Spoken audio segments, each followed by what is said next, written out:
Le Premier ministre.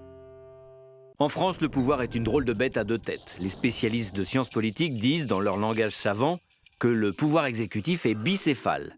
Les deux têtes sont celles du président et celles du Premier ministre.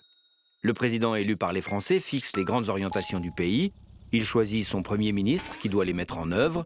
Autant dire que celui-ci a le nez dans le moteur de la machine France et les mains dans le cambouis.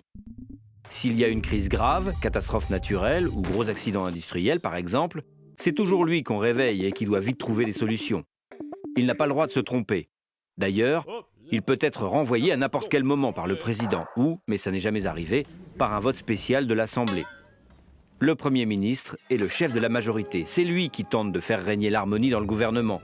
Et ce n'est pas simple, parce que parmi les ministres, il y en a beaucoup qui ne sont pas d'accord entre eux. Ainsi, souvent le ministre du Budget, qui s'occupe de l'état des finances de la France, s'embrouille avec les autres ministres. La ministre de l'Éducation veut embaucher plein de profs, acheter des ordinateurs pour toutes les écoles, bref, elle a besoin de beaucoup d'argent. Mais le ministre de la Défense aussi, il en veut beaucoup, pour entretenir les sous-marins nucléaires et pour entraîner les soldats qui ne doivent pas servir simplement à défiler le 14 juillet.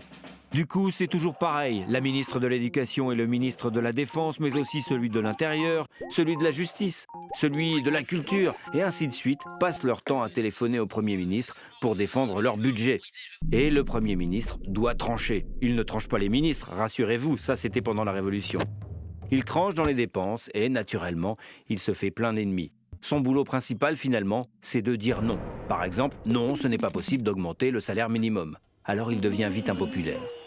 Il faut être résistant et courageux pour être Premier ministre. On dit qu'il est le fusible du président. Il le protège en captant sur lui le mécontentement qui, du coup, ne va pas sur le président. Il suffit pour comprendre l'enfer qu'il vit de regarder une photo d'un Premier ministre le jour de sa nomination et une autre au moment de son départ. On dirait qu'il a pris 10 ans. Ça fait que le monstre à deux têtes a une drôle de touche. Pourtant, les hommes et les femmes politiques rêvent tous d'être un jour Premier ministre, parce que malgré tout, c'est vraiment là qu'ils tiennent les manettes du pouvoir.